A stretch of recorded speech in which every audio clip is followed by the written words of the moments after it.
కిరణ్ రావు దర్శకత్వంలో వచ్చిన లపాతా లేడీస్ చిత్రంతో నటి ఛాయా కదం మంచి గుర్తింపు తెచ్చుకున్నారు. ఇప్పుడు ఆమె చుట్టూ వివాదం బిగుసుకుంది.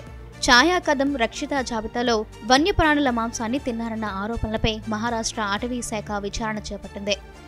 ఈ ఆరోపణలు నిరూపితమైతే ఆమె చట్టపరమైన చిక్కులను ఎదుర్కొనే అవకాశం ఉంది. ముంబైకి చెందిన plant and animal welfare society ఇచ్చిన ఫిర్యాదుతో ఈ విచారణ ప్రారంభమైంది. ఛాయా కదం గతంలో చేసిన కొన్ని వ్యాఖ్యలను ఆధారం చేసుకుని దానే chief conservator of forests division forest ఆఫీసర్కు పాస్ ఫిర్యాదు చేసింది.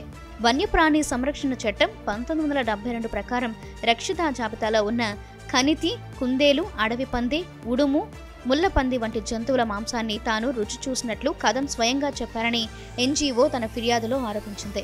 ఈ ఆరోపణలపై సమగ్ర దర్యాప్తు జరిపి నటితో పాటు ఈ వేటలో మాంసం వినియోగంలో ప్రమేయం ఉన్న ఇతరులపై చట్టపరమైన చర్యలు తీసుకోవాలని ఎన్జీఓ కోరింది. ఎన్జీఓ ఫిర్యాదును స్వీకరించిన మహారాష్ట్ర అటవీ శాఖ అధికారులు అధికారికంగా దర్యాప్తు ప్రారంభించారు. ఛాయా కదంకు సమన్లు జారీ చేశారు. ఈ ఆరోపణలపై లోతుగా దర్యాప్తు చేసేందుకు, వాస్తవాలను నిగ్గు తేల్చేందుకు ఒక ప్రత్యేక బృందాన్ని కూడా ఏర్పాటు చేసినట్లు తెలుస్తోంది.